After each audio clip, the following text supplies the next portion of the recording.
Hello, welcome to Film Died Podcast, episode 55. I'm Brandon, your Dana, and we're going to be talking about Raya and The Last Dragon. I saw this last night at the drive-ins, which was great.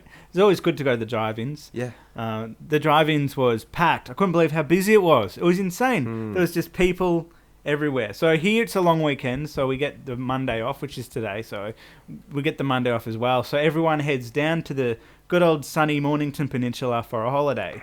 So that meant, they got to keep their kids busy, so they all go to the drive-ins. Perfect. Good business. Which is good. I got there an hour early, and there was already a huge queue. It was massive. Which is crazy.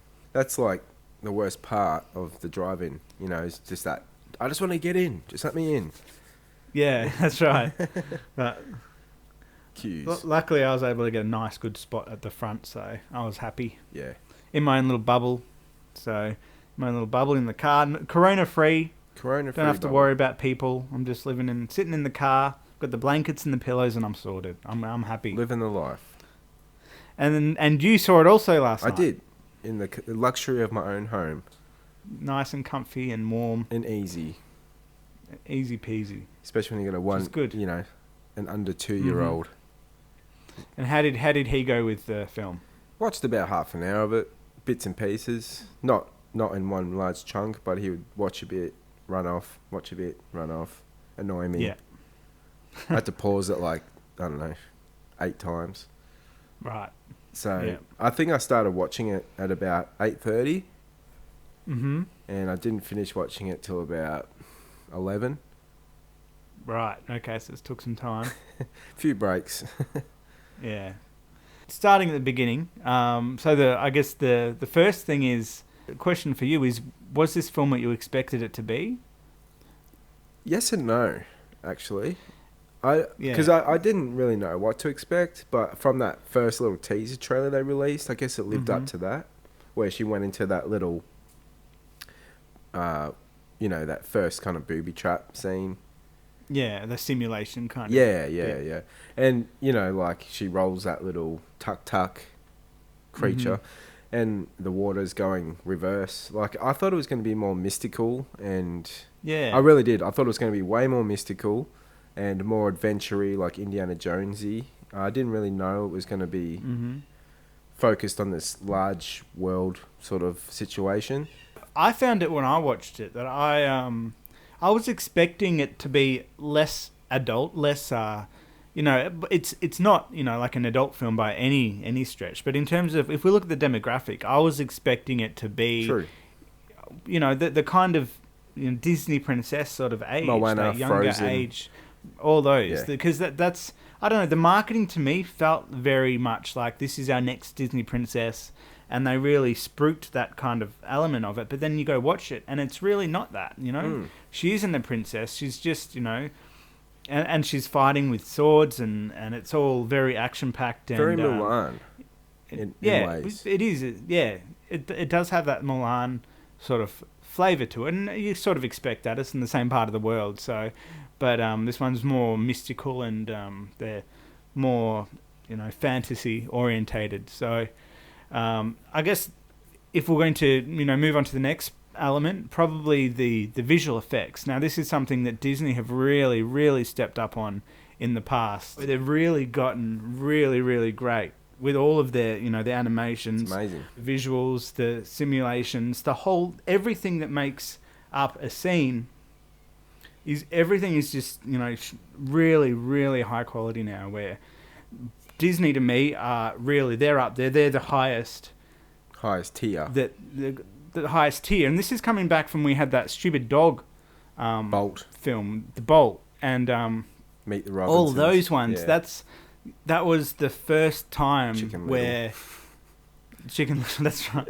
Yeah. So this was the first time that those were the first attempts at 3D, digital animation from Disney, and they really did a terrible job then, and that's when they really got that title of being like a second-rate CG animation studio there for a while. And they really didn't know who they were, and now they're to me they're above Pixar at the moment, just because every single film visually is just really, really pushing barriers and doing new things. And Pixar has lost that. Yes, they have some films, like Soul, that are really great. But then you have other ones that really didn't seem to have that same amount of immersion. Yeah, that's right. Absolutely. 100%. I felt that way about Onward and a lot of their Pixar's recent ones, like that Soul I enjoyed, but it's, like Soul's great, but then you got ones like... There was the dinosaur one, and a lot of it comes down to art direction more than anything, right? Because films can look amazing, but they're super simple. But then you look at something like The Good Dinosaur, where the environments were great, but the characters were shocking. Yeah, they got a weird kind of blocky style to them. They were very simplified and simplistic, and it didn't really match the environment.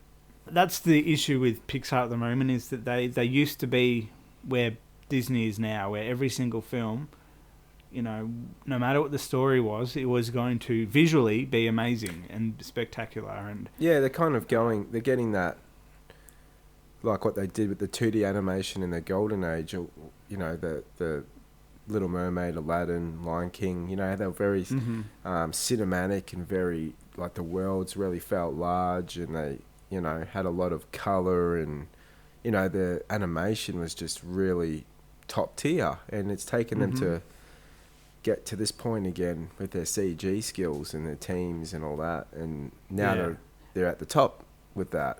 Definitely, it's almost like they gutted Pixar of all their talent and then threw them into the Disney to say, we need the Disney brand to be at the top here, and Pixar, you're good, but just step aside a bit. Yeah. The thing that I really like about it is they are investing in technology. So they're not just sitting, and just waiting for stock standard, technology to come out. They're actually investing on their own, software plugins and all that, as well as using what's readily available and tweaking that and changing that technology to fit their own pipeline, which is really good to see that they're going to constantly put effort into that, because that's probably something that a lot of these other animation studios, they really don't put the time in. They just use, your stock standard. They'll just use a Maya or a Cinema 4D or something that's readily available, and just say that's it. They won't put too much focus on really developing their own technology. Yeah, technology, pushing that, and that's what Pixar was doing in the, first part of their career or whatever. Every film they were doing, their existence. They were kind of like pushing a new element or something, whether it was water simulation or hair simulation or clothes or humans or, whatever it was. They were just mastering each little element.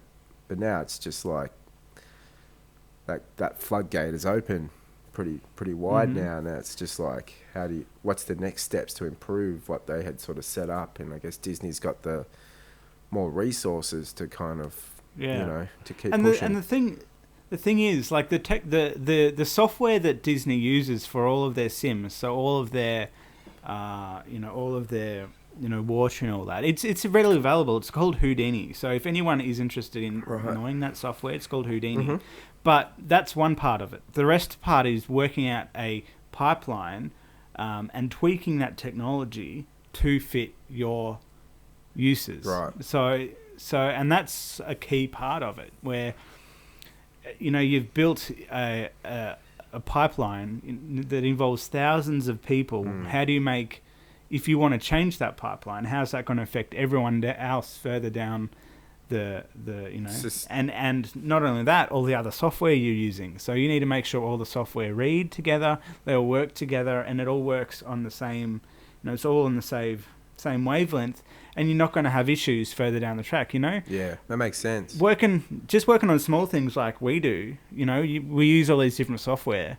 True. But then, you run into problems and you're like, oh shit, and then this stops working. For us, it's fine. We can spend a little bit of time getting it working. But these big companies, they can't sit around for weeks trying to work out the software when they've got all of these animators waiting to do like stuff. A domino effect, yeah. If we just go through, what was your favourite, most standout, like, moments in the film graphically? Like, for me, it was the desert scenes with her on her little tuk-tuk roller animal, you know. Yeah. And then like I love the water elements in the film and the lighting and stuff like that. I thought they were just so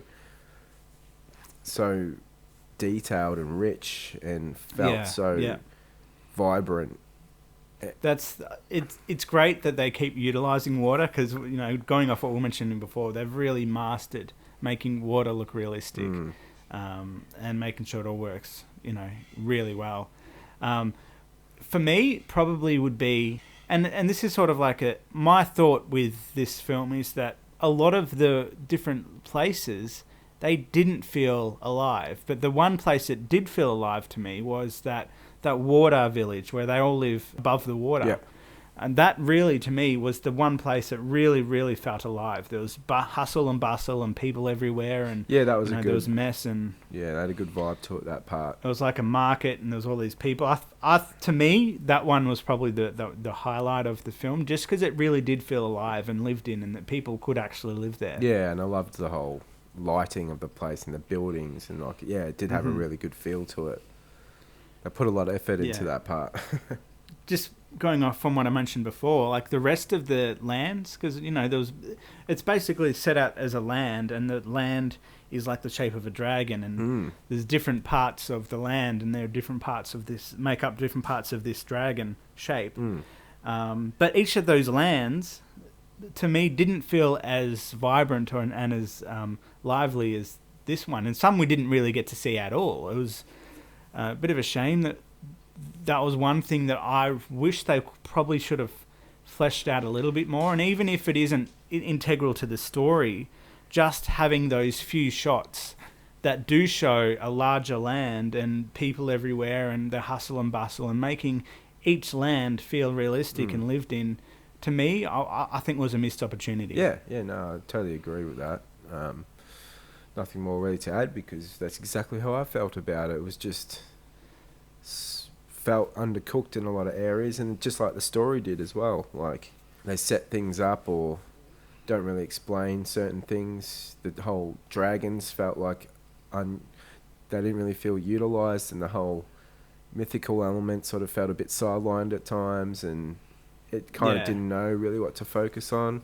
And it was like the whole relationship between those two girls, you know, that you know, the one that betrayed her, and it's sort of like that was sort of the main point in the film, trusting people, and the dragon thing was just kind of on the side the whole time. And I felt the humour was quite flat in a lot of areas. I didn't like a lot of the humour, and the dragon was sort of, you know, doing, like with the whole, I don't know, she did like that rhyming thing, and she's like, I'm wicked in the liquid, you know, it was like that whole rap part, and she's like, you know, I'm just trying to, and then she'll explain what she was trying to get at with that whole joke, and it just felt like they kept, every time they'd have like a joke, they'd kind of like explain the joke. You know, it's just like, I understand it's for kids and stuff, but it just kind of, the jokes didn't feel good, whereas in Moana, the humour in that just kind of came from the characters and the interactions. It wasn't like stopping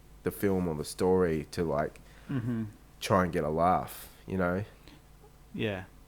For me, I think that their approach was wrong in that they tried to be too colloquial. They tried to be too, you know, westernized. That's what I... with their approach. That's what kept pulling me out of it. Yeah. And even just the main thing that really took me out of it was the accents were just very clearly, not even just, you know, American, they were very clearly Californian for a lot of the characters. And that was really, really just, that took me out of it from almost, you know, that first moment where you're meeting all the different clans and they're coming together, you know, and all these people are different, calling out. You close your eyes, it sounds like you're watching, you know, a film based in Los Angeles or something like that. Correct. And so it's a shame, because they do have other ones like Mulan and stuff where they do have that Eastern accent to them. And the dad had an Eastern accent, but everyone else had a very, very Californian accent. And I think that didn't fit the world as much as it should have. Another one that was, in terms of an art direction, in terms of the look and feel, it's pretty much there for 98.8% of the film. But there was just that one little scene that really felt out of place, where you've got the they're all talking about different ways how they could, get into the palace or the temple or whatever it's called. Yeah. And they had that comic book flashback kind of scene. Yeah. Where there's like, oh, we could do this, and it looks great, it looked fantastic, but in the wrong film, it didn't fit that the art design of that film. It was a kind of a random moment. Yeah, and they probably didn't even need that scene where they were all thinking of different ways of going in. Yeah, no, very throwaway. Yeah, you're right, Yeah. and I found a few of those characters a bit like unnecessary. Mm-hmm. I don't know, like they had the dragon, and then they had the little boy. That was like the captain. Yeah. Then you had the baby with the 3 monkeys, which I found was a bit odd. I think I know what they were going for with the baby. They're going for a bit of humour, a bit of cuteness, but I think it was just implemented wrong. Yeah, I just found like, how can a baby be that? Yeah. I didn't like, they're going for a really more mature kind of film, and then that's like a more comedic, fun element for the real young'uns to get into, but it just, she's a thief, and with 3 monkeys, I just felt like tonally it was a bit strange, and then you had the big guy as well, And the big guy. so there's a lot of characters going on there, and I just felt. See, I think the big guy is probably the most in terms of a arc, which there isn't much because there's too many characters to really have clear arcs. But I could understand the most of that big guy, where he felt like he had to be this big manly guy, but deep down he was a big softie. But I just think there was just too many characters to really understand them completely. We were meant to hate the baby, but then we decided to love the baby, because the baby stole the stuff, and then, oh, actually, you can help us, and then, oh, okay, do we like the baby now? All right, okay. And so, yeah, that was a bit confusing. Yeah, I don't know. It was just, I think it just needed a bit more work done on that, planning that stuff out a bit better, or getting those characters a bit more right. Maybe I'm wrong. Maybe people have a different feeling about that, but yeah. I mean, I get what they were getting. They needed one person or a group of people from each land, so it's like bringing the team together. Yeah. And that's what they were going for, but it could have just been the selection of characters that didn't quite gel, or just didn't spend enough time understanding each of those lands. Yeah. It's a big story. It's a massive story to cram into a kid's film, basically. Yeah. I think that's the issue, and it's always a fine balance trying to cater to that runtime when you're introducing so much and you're trying to keep the story moving, all that kind of stuff. It's a lot to juggle, and it's hard to get right. And for the most part, they did get it right, I suppose. Like, it's still a good film. I'd give it overall. I'd give it like 3 to 3.5 out of 5. Yeah. Probably a 3. Moana, I'd give like a 4. Yeah. Well, there's this one last thing before we finish up that's been niggling on me about the film, and it's probably one of the biggest issues with the story is that. So I'll just talk it out. So we have these dragons, right? Oh yeah. And then they all got turned to stone. Every single one of them, even that one Sisu. Sisu, that one. Even that one got turned to stone. Every single one got turned to stone. But somehow, even though she got turned to stone, she was able to come back to life randomly, for no apparent reason. Even though the rest of the dragons can't come to life, apparently she can come to life. Yeah. Which is a very strange. I don't know what. How do we take that? I don't know if I just missed like a line of dialogue or something about that in the film, but I felt like I was just like, what? Okay. Yeah. Whatever. And that's the stuff that annoys me after a while, because I'm watching the film and it's in the back of my mind, and I'm like thinking about that while just focusing on what's actually happening in the movie, And I'm thinking about, well, why? And then it gets killed with an arrow or whatever, falls into the water, and then it gets brought back to life by all the dragons, and it's happy days again. And it's just... Yeah. Those formulaic moments in the film, too, kind of frustrate me, where they always go back to the same old formula. And I would really... Like, when I saw the teaser trailer, I'd love for these films to really try to do something that's away from the usual formula. I know they probably can't because it's Disney, Yeah, but it'd be well, really that's Disney's good. thing, isn't Like it? I found Frozen 2 to be quite different from the norm, you know. Right, so you watched Frozen 2? Yeah, I did. Yeah. Yeah, I've seen that now, and I thought that was quite a interesting sequel. Yeah, to me that was more of a let's expand this world, which is probably a better way to do it.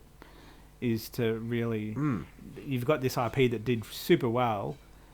We had a simple story to start with, but now with the second one, we already know these characters. We can spend a bit more time on growing the universe. Yeah, and I found that quite a ballsy direction to go with it. Like, yeah, I thought that was quite interesting because it was a bit unexpected, you know?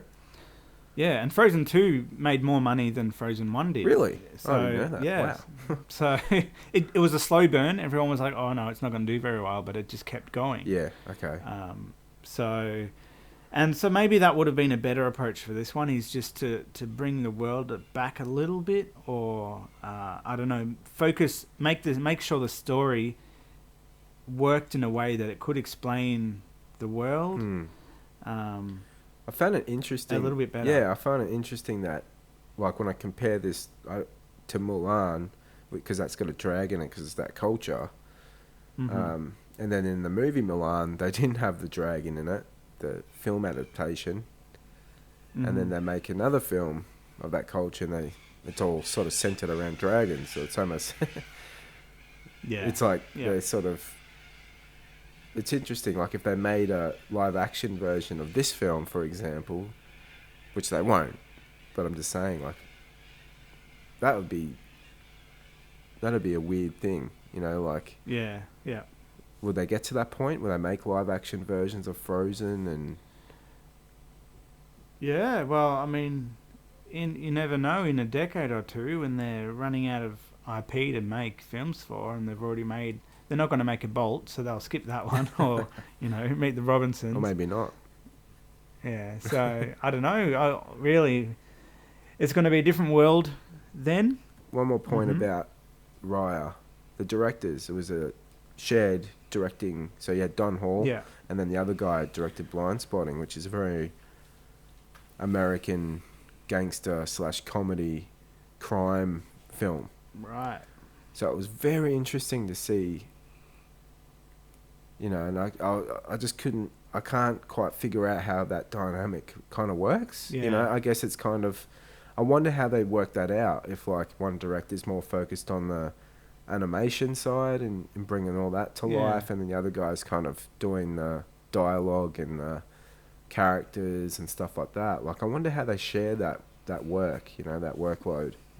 Because, I mean, if you look at any other film, it is very rare, like outside of the animation world, it's very rare to have two directors on one film. Usually it's one director, one vision, and that's how it goes.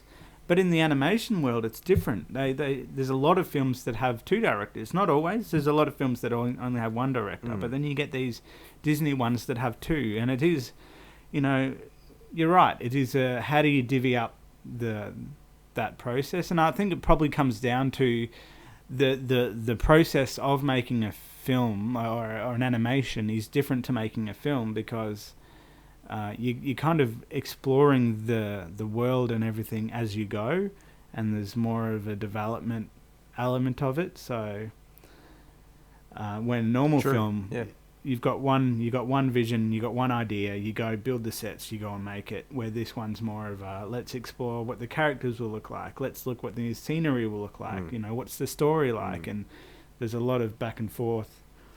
But yeah, you're right. How do we? No idea. It's not sure how that was divvied up, but I'm sure they would have probably had some things that will cross over and other things where, you know, you look after this bit and I'll look after that bit. So yeah, I'll look forward to seeing some special features on it. Yeah. But overall, I enjoyed it. It's another one in the Disney canon that's, you know, still on their upswing. They're not going. That's they're right. not going down. They're still going up for me. Yeah. It's not a bad film by any stretch. No. It is a very good film. It is very good, and it is, in terms of, you know, overall presentation, it's amazing. It is beautiful. It is, very, it's lifelike yet still Disney-esque. It is, it's a lot of things going for Yeah. it. So it's definitely a watch, especially if you've got, younger kids, not too young for this one, but young kids that might enjoy this one. It's definitely a watch. Yeah. My son definitely enjoyed the ones that there's songs in it more, like Moana and Yeah. and I think Frozen. He really, as soon as the music comes on, he's glued. Yeah. Yeah. That's right. Anyway, I guess we'll leave it there. Yep. So Sounds thanks for watching or listening. Mm-hmm. After this, we'll probably be releasing the part 2 of our earlier conversation. So if you haven't watched that, the earlier conversation we had, we're talking about the future of cinema, the future of movies.